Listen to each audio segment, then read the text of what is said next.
BRS party ఆశలన్నీ కూడా అడియాసలయ్యాయి. తమ పార్టీకి దూరంగా ఉంటూ కాంగ్రెస్ లో చేరినట్టు ఆరోపిస్తున్న ఆరోపణలు చేసిన ఆరోపణలన్నింటినీ కూడా కేవలం ఆరోపణలు మాత్రమే అని, అందులో వాస్తవాలు ఏమీ కూడా లేవని తేల్చారు తెలంగాణ శాసనసభ స్పీకర్ గడ్డం. ఇక 5 ఎమ్మెల్యేలకు క్లీన్ చిట్ ను ఇచ్చారు ఆయన. దీంతో ఉదయం నుంచి పీక్స్ లో ఉన్న ఉత్కంఠకు తెరపడింది. తెల్లం వెంకట్రావు, బండ్ల కృష్ణమోహన్ రెడ్డి, ప్రకాష్ గౌడ్, గూడెం మహిపాల్ రెడ్డి, అరికిపుడి గాంధీలకు క్లీన్ చిట్ దక్కింది. దీంతో ఆ ఎమ్మెల్యేలకు బిగ్ రిలీఫ్ దొరికినట్లయింది.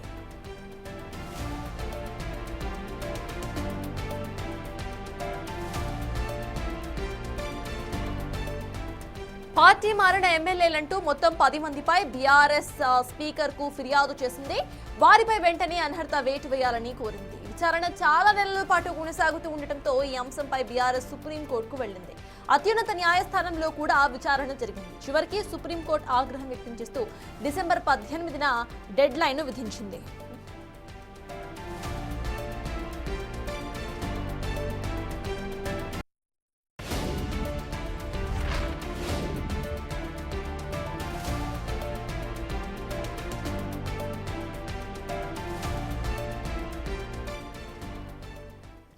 ఇదే అంశంపై పూర్తి డీటెయిల్స్ మా ప్రతినిధి వాసు అందిస్తారు. వాసు, చెప్పండి, ఇటు బీఆర్ఎస్ పార్టీ చేసిన ఆరోపణలన్నీ కూడా ఇటు తీసి పారేసినట్టుగా అర్థమవుతోంది. వాళ్ళందరికీ కూడా క్లీన్ చిట్ ను ఇచ్చినట్టుగా అర్థమవుతోంది 5గురికి. అసలు ఇక్కడ అప్డేట్స్ ఏంటి? బీఆర్ఎస్ నేతలు ఏమంటున్నారు? అక్కడ సిచ్యువేషన్ ఎలా ఉంది వాసు? ఇప్పటి వరకు ఫిరాయింపు ఆరోపణలు ఎదుర్కొన్న ఎమ్మెల్యేలకు సంబంధించి స్పీకర్ కీలక నిర్ణయం తీసుకోవడం జరిగింది. వాళ్ళు వేసినటువంటి బీఆర్ఎస్ ఫిర్యాదులకు సంబంధించినటువంటి వాటిని కొట్టివేస్తూ వాళ్ళకు క్లీన్ చిట్ ఇవ్వడం జరిగింది. వాళ్ళ 5 కూడా ఎమ్మెల్యేలుగా కంటిన్యూ అవుతారు.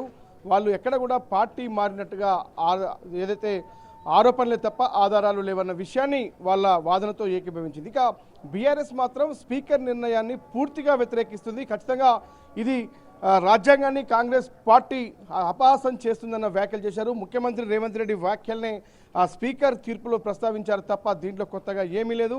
ఎందుకంటే రూల్ బుక్లో ఉన్నటువంటి ఏదైతే ఆర్డర్ కాపీని చాలా స్పష్టంగా చదివి వినిపించి పిటిషనర్లకు ఇవ్వాలన్నటువంటి ఆదేశాలు ఉన్నప్పటికీ, నిబంధనలు ఉన్నప్పటికీ వాటిని తుంగలో తొక్కాడు స్పీకర్ అన్నటువంటి ఆ విషయాన్ని వాళ్ళు చెప్తా ఉన్నారు. బీఆర్ఎస్ ఎమ్మెల్యే ఖచ్చితంగా దీనిపైన న్యాయ పోరాటం చేస్తాం.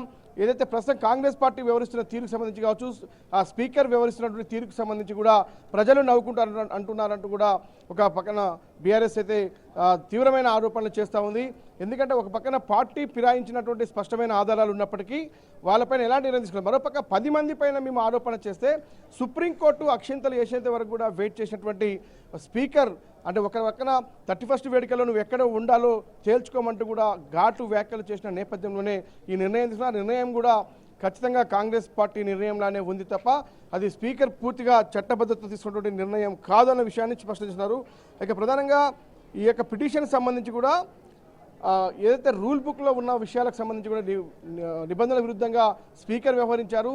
ఆయన కేవలం ఏదైతే ఉత్తర్వుల కాపీలు మాకు ఇవ్వాలని కోరిన నేపథ్యంలో ఆయన అసెంబ్లీ వెబ్సైట్లో మాత్రమే పెడతామని స్పష్టం చేశారు.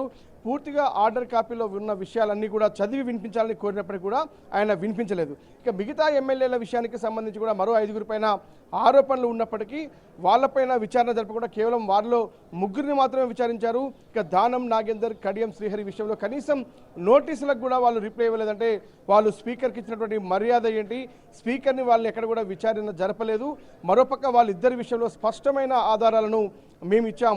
ఎందుకంటే ఏకంగా దానం నాగేందర్ ఎమ్మెల్యేగా బీఆర్ఎస్లో గెలిచి ఆ తర్వాత ఆయన కాంగ్రెస్ పార్టీ అస్తం గుర్తు పైన ఆయన ఎంపీగా పోటీ చేసిన నేపథ్యానికి సంబంధించి కావచ్చు, ఇక కడియం శ్రీహరి కూతురు కావ్య ఆమె ఎంపీగా పోటీ చేసిన నేపథ్యంలో ఆయన ప్రచారంలో నేరుగా పాల్గొన్నటువంటి విషయానికి సంబంధించి కావచ్చు, ఆధారాల నేపథ్యంలో అయినప్పటికీ కూడా వాళ్ళపైన ఎలాంటి నిర్ణయం తీసుకోకుండా కేవలం 5 పైన మాత్రమే అనర్హత పిటిషన్ విషయంలో కూడా వాళ్ళ క్లీన్ చిట్ ఇవ్వడం ఇది ఎంత మాత్రం సమంజసం కాదు.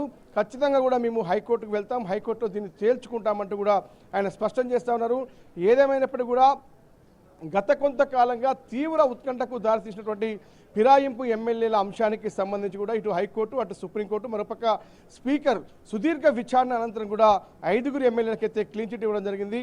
వాళ్ళు పార్టీ మారినట్టుగా స్పష్టమైన ఆధారాలు లేవు. కేవలం వాళ్ళు ఇచ్చినటువంటి ఏదైతే పార్టీ అభివృద్ధి కోసం, కాన్స్టిట్యున్సీ అభివృద్ధి కోసం, సంబంధించినటువంటి నియోజకవర్గాల అభివృద్ధి కోసం మాత్రమే మేము ముఖ్యమంత్రిని కలిసాం, ఎక్కడ పార్టీ మారలేదు అన్న విషయాన్ని వాళ్ళు పదే పదే స్పష్టం చేశారు. వీళ్ళు మాత్రం ఖచ్చితంగా పార్టీ కండవ కప్పుకున్నారు, వాళ్ళు ముఖ్యమంత్రి నివాసంలో కలిశారు అన్న విషయాన్ని, అంటే ఒక్కొక్కరొక సందర్భంలో ముఖ్యమంత్రి కలిసిన విషయంలో పార్టీలో చేరుతున్న విషయాన్ని స్పష్టం చేశారు. దానికి సంబంధించినటువంటి వీడియో ఫుటేజు, ఇమేజ్లు, ఇతర అంశాలకు సంబంధించిన విషయాలు మేము ఇచ్చినప్పుడు కూడా వాటిని స్పీకర్ పట్టించుకోలేదన్న విషయాన్ని బీఆర్ఎస్ ఆరోపణ చేస్తూ ఉంది. మరి చూడాలి, రేపు హైకోర్టుకు వెళ్లే యోచనలో బీఆర్ఎస్ ఉన్నట్టుగా తెలుస్తూ ఉంది. అదే విషయాన్ని వాళ్ళు స్పష్టం చేస్తున్నారు. ఖచ్చితంగా ఈ విషయాన్ని ఎట్టి పరిస్థితుల్లో వదిలే ప్రసక్తి లేదు, మళ్ళీ మేము న్యాయ పోరాటం చేసేదే. రేపు హైకోర్టులో పిటిషన్ దాఖలు చేస్తాం.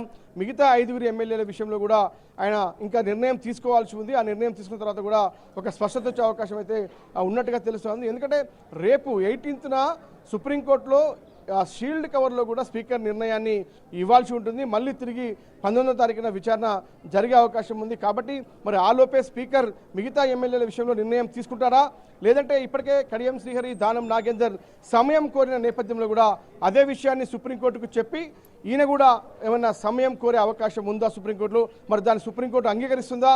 తిరిగి మళ్ళీ ఎలాంటి ఆదేశాలు జారీ చేయబోతుందో చూడాలి. లేదంటే రేపు ఒకవేళ ఇప్పటికైతే స్పీకర్ ఎలాంటి నిర్ణయం తీసుకోలేదు, మరి రేపేమైనా నోటీసులు జారీ చేసి, ఈ రోజుకు నోటీసులు జారీ చేసి మరి మిగతా 5 ఎమ్మెల్యేలు కూడా రేపు విచారిస్తారా, వాళ్ళపైన నిర్ణయం తీసుకుంటారంటే మాత్రం దానిపైన మాత్రం స్పీకర్ ఎలాంటి సమాధానం ఇవ్వలేదని బీఆర్ఎస్ అయితే చెప్తా ఉంది. మరి చూడాలి, ఈ రోజు రాత్రికి ఏమైనా నిర్ణయం స్పీకర్ తీసుకునే అవకాశం ఉందా, రేపు కూడా విచారిస్తామని.